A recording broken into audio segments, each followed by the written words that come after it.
গরম হোক বা ঠান্ডা, মুরগিকে আপনি সারা বছর সুস্থ রাখতে চান। আর দেশি মুরগি দিয়ে বেশি লাভ করতে চাইলে শুধু খাবারে হবে না, দরকার সঠিক মোটা তাজাকরণের বিভিন্ন কৌশল। কম খরচে, কম খাবারে, কম ঔষধ দিয়ে দেশি মুরগি পালন পদ্ধতি, এই নিয়েই আজকে আমাদের ভিডিও।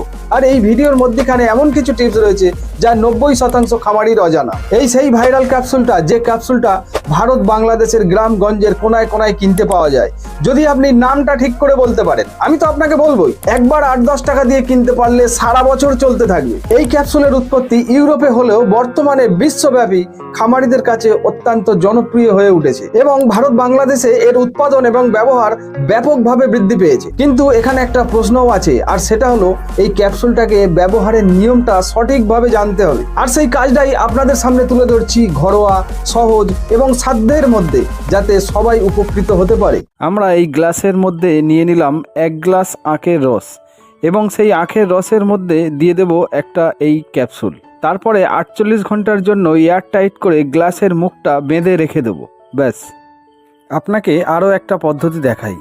1 গ্লাস জল গরম করে ঠান্ডা করে নেওয়া হয়েছে এবং তার মধ্যে দিয়ে দেওয়া হচ্ছে 1 চামচ পাউডার দুধ অথবা 1 চামচ গরুর দুধ। তারপরে ওই গ্লাসের মধ্যে দিয়ে দেওয়া হবে ওই ক্যাপসুলটা, দিয়ে আবার পুনরায় ওই গ্লাসটাকে আমরা এয়ার টাইট করে বন্ধ করে রেখে দেবো 48 ঘন্টার জন্য।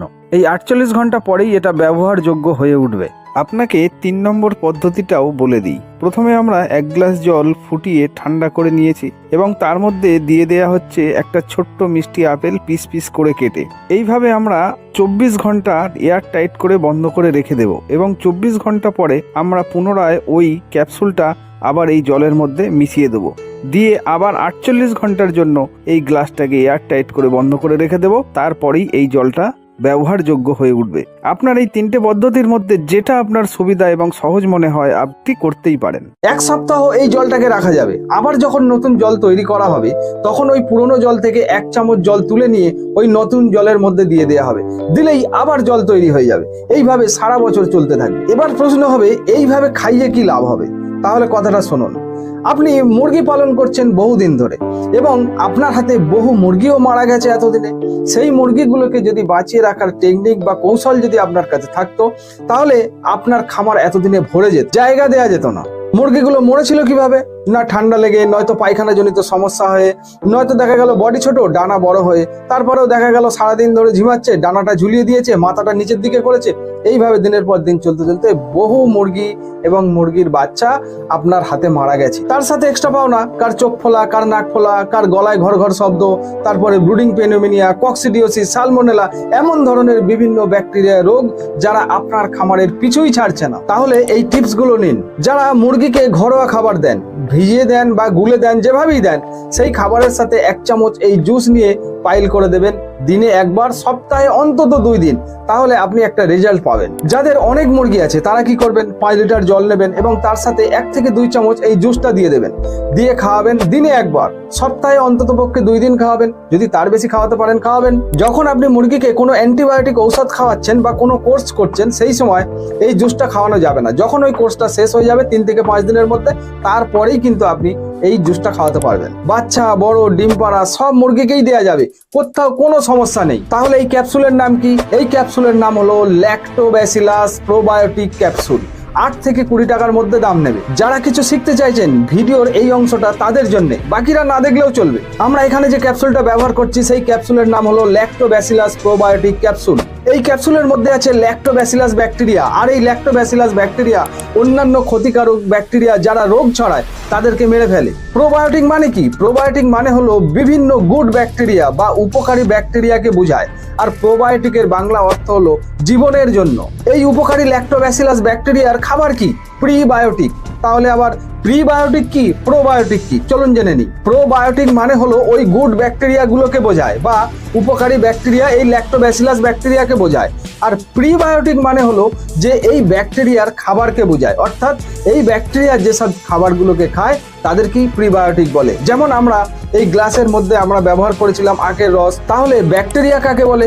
ব্যাকটেরিয়া হলো একটা এককোষী অণুজীব, যাদেরকে আমরা চোখে দেখতে পাই না। এরা পৃথিবীর যে কোনো পরিবেশে থাকতে পারে, সে জলে, স্থলে, মাটিতে, খাবারে, প্রত্যেকটা প্রাণী দেহেই থাকতে পারে এরা, সেখানে অক্সিজেন থাক বা না থাক। আর এই ল্যাক্টোব্যাসিলাস ব্যাকটেরিয়া অক্সিজেনের অনুপস্থিতিতে ওই গ্লাসের মধ্যে ওই শর্করা জাতীয় খাবার খেয়ে তৈরি করেছে ল্যাকটিক অ্যাসিড আর বিশেষ ধরনের ভিটামিন বি কমপ্লেক্স, যে ভিটামিনগুলো ছোট বড় মাঝারি সব ধরনের মুরগির শরীরের জন্য একটা অপরিহার্য ভিটামিন। আর এই ল্যাকটিক অ্যাসিডটা অন্যান্য ক্ষতিকারক যেসব ব্যাকটেরিয়া আছে যারা মুরগির শরীরে রোগ ছড়ায় তাদেরকে বাঁচতে দেয় না। ভুট্টা ভাঙা, চাল ভাঙা, আটা, ময়দা, সুজি, আলু, ছাতু এইসব খাবারে শর্করা বেশি থাকে আর খাদ্যগুলোকে ফার্মেন্টেশন ঘটিয়ে খাদ্যকে ভেঙে দেয়। মুরগি তখন খুব সহজে এই খাবারের মধ্যে থাকা ভিটামিন, প্রোটিন, কার্বোহাইড্রেট এগুলোকে খুব সহজে হজম এবং শোষণ করে নেয়, নিয়ে সে তার শরীরের কাজে লাগিয়ে দিতে পারে। এই ব্যাকটেরিয়া মুরগির মুখ থেকে মলদ্বার পর্যন্ত কলোনি গড়ে বসবাস শুরু করে। মুরগি যখন কোনো খাবার খায় এবং মুরগির শরীরে থাকা যে খাবার স্টোর করে রাখার যে থলিটা আছে সেই থলিতে এরা ফার্মেন্টেশন ঘটায়। তারপরে সেই খাবারটা চলে যায় হজমের ঘরে এবং সেখানে নানা রকম রস দিয়ে যখন হজম হয় খাবারটা তখন বেশ কিছু ব্যাকটেরিয়া মারা যায়। তারপরে সেই খাবারটা আবার চলে যায় অন্ত্রে, অর্থাৎ ছোট অন্ত্রে। সেই ছোট অন্ত্রে গিয়ে আবার ওই খাবারের মধ্যে থাকা নানা রকম পুষ্টি মুরগির শরীর শোষণ করে নেয় এবং সেখানেও এই ব্যাকটেরিয়াগুলো ওই খাবারের মধ্যে গাজন ঘটাতেই থাকে। তারপর আবার সেখান থেকে পরের স্টেজে চলে যায়, সেখানে গিয়েও আবার ওই একই পদ্ধতি চলে। মানে কি, মুখ থেকে শুরু করে একদম যতক্ষণ না সেই খাবারটা মলে পরিণত হচ্ছে ততক্ষণই এই ব্যাকটেরিয়াগুলো ওই খাবারের মধ্যে ফার্মেন্টেশন ঘটাতেই থাকে এবং এই ফার্মেন্টেশন ঘটাতে ঘটাতে ওই খাবারের মধ্যে থাকা যা কিছু আছে পুষ্টিগুণ সেই পুষ্টিগুণকে ভাঙতে থাকে, যাতে মুরগি প্রত্যেকটা স্টেজে গিয়ে সেই খাবারের মধ্যে থেকে ম্যাক্সিমাম প্রোটিন বা ভিটামিন বা মিনারেলস বা কার্বোহাইড্রেট সেখান থেকে শোষণ করে নেয়।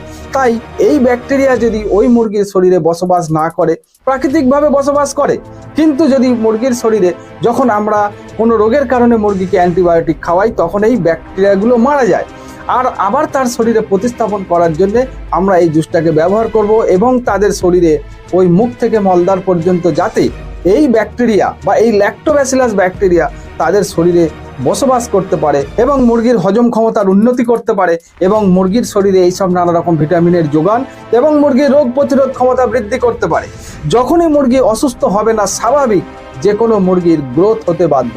কিন্তু যদি মুরগি বারবার রোগে ভোগে তাহলে কিন্তু সেই মুরগিটাকে যতই ভালো খাবার দেওয়া হোক সেই মুরগিটা কিন্তু সঠিক গ্রোথ নিতে পারবে না।